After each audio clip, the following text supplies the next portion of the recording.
منہ پر کر، منہ پر کر، جلدی آؤ. یہ گن یہ رہا، یہی ہے. ہاں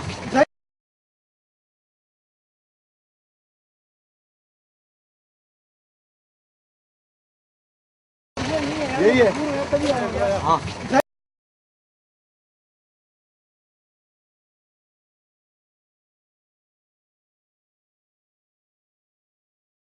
جان میں مجبور ہے، جان میں مجبور ہے.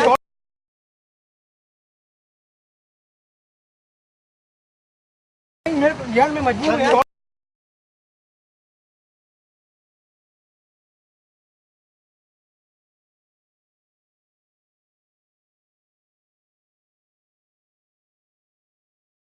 حضرت علی رضی اللہ تعالیٰ عنہ فرماتے ہیں کہ ملک کفر کے ساتھ چل سکتے ہیں، ظلم کے ساتھ نہیں چلائے جا سکتے.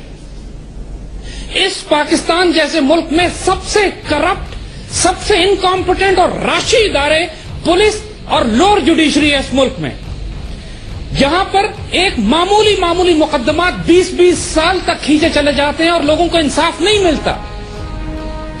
اور جب کسی کو رسوا کرنا ہوتا ہے، تباہ برباد کرنا ہوتا ہے، تو اس پر کیسز کر دیے جاتے ہیں، پولیس اور کچہری میں بھیج دیا جاتا ہے. اور یہاں پر جو عدالتی نظام کا کولیپس اس طرح دیکھ لیجئے کہ پچھلے 11 سال میں ملک حالت جنگ میں ہے، لیکن اس عدالت نے کسی دہشت گرد کو سزا نہیں سنائی. اب یہاں پر ہم آپ کے اس چینل کی وساطت سے براہ راست چیف جسٹس کو درخواست کرنا چاہیں گے کہ پاکستان میں جو عدالتی نظام ہے وہ چیف جسٹس کی ذمہ داری ہے. آج اللہ نے یہ اختیار اور حکم آپ کو دیا ہے، کل اللہ کے نزدیک آپ کو جواب دینا پڑے گا اس بات پر کہ پاکستان کا عدالتی نظام کام کیوں نہیں کر رہا ہے.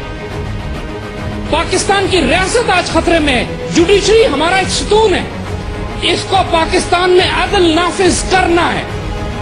کہیں کی سڑکوں پہ کم از کم 100 لوگوں کو زندہ جلایا جا چکا ہے، اس لیے کہ لوگ اب ان کو پکڑ کر پولیس اور عدالت کے حوالے ہی نہیں کرتے.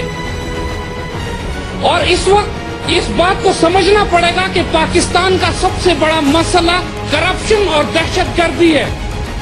اس کے علاوہ کسی مسئلے پر سپریم کورٹ کو سوموٹو لینے کی اور اپنی توجہ کو تقسیم کرنے کی ضرورت نہیں ہے.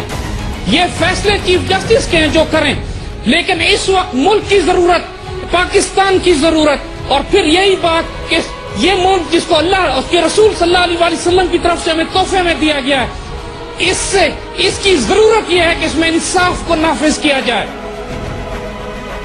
اور اس انصاف کے نہ ہونے کی وجہ سے یہ فرسٹریشن ہے جو آپ دیکھ رہے ہیں ریاستی اداروں میں بھی، پولیس میں بھی، عوام میں بھی. اور ایک بات اور یاد رکھیے گا، پچھلے صرف ایک ہفتے کے اندر 150 سے زائد پاکستان کے فوجی افسر اور جوان پاکستان کا دفاع کرتے ہوئے شہید ہوئے. ان کے بارے میں اس میڈیا میں کوئی بات نہیں کہی گئی. کسی ایک شہید کا نام بتا دیں جو پچھلے ایک ہفتے میں شہید ہوا، اور 150 سے زائد افسر اور جوانوں نے اپنی جانیں قربان کی ہیں. لیکن آرمی اور رینجرز اور پیراملٹری کے خلاف جو طوفان برپا کیا گیا ہے، یہ طوفان برپا کرنے والے بھی یا نادان دوست ہیں یا دانا دشمن. انڈیا جاتے ہیں تو بال ٹھاکرے کے ساتھ بیٹھتے ہیں، جا کے پاکستان آ کر آرمی کے خلاف اپنی خرافات بکتے ہیں. یہ وہ لوگ ہیں کہ جو اب یہ بیان دے رہے ہیں کہ آرمی کو، رینجرز کو ہٹا دیا جائے کراچی سے اور یہاں پر آرمی کو لایا جائے تاکہ ایک سول وار شروع ہو آرمی اور قوم کے درمیان. اور یاد رکھیے گا، یہی وہ طریقہ ہے جو ہمارے دشمنوں نے بنغازی میں کیا تھا.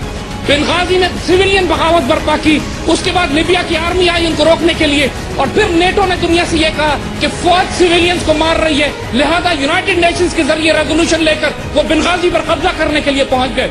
اس وقت بہت سے سیاسی طبقے ایسے ہیں جو فوج طلب کرنا چاہتے ہیں کراچی میں، اس لیے وہ رینجرز کے خلاف پروپیگنڈا کر رہے ہیں، حالانکہ اچھی طرح جانتے ہیں کہ رینجرز اس وقت کراچی کا دفاع کر رہی ہے. کوئی رینجرز وہاں ظلم میں ملوث نہیں ہے. ایک رینجر کے سپاہی کی غلطی ہے تو اس کی وجہ سے اتنا بڑا طوفان کس لیے کھڑا کر دیا ان لوگوں نے. ایک بات ہم بڑی واضح کر دیں اور یہ بہت سے لوگوں کو بہت سخت لگے گی.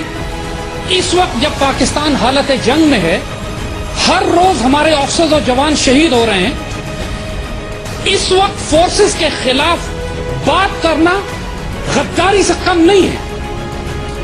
یا نادان دوست ہیں جو حماقت میں غداری کر رہے ہیں، یا ڈیلیبریٹ دشمن کے ایجنٹس ہیں ہماری صفوں میں، ففتھ کالمسٹ ہیں جو میڈیا کو استعمال کر رہے ہیں، کبھی امن کی آشا کو استعمال کرتے ہیں، کبھی سیفما کو استعمال کرتے ہیں.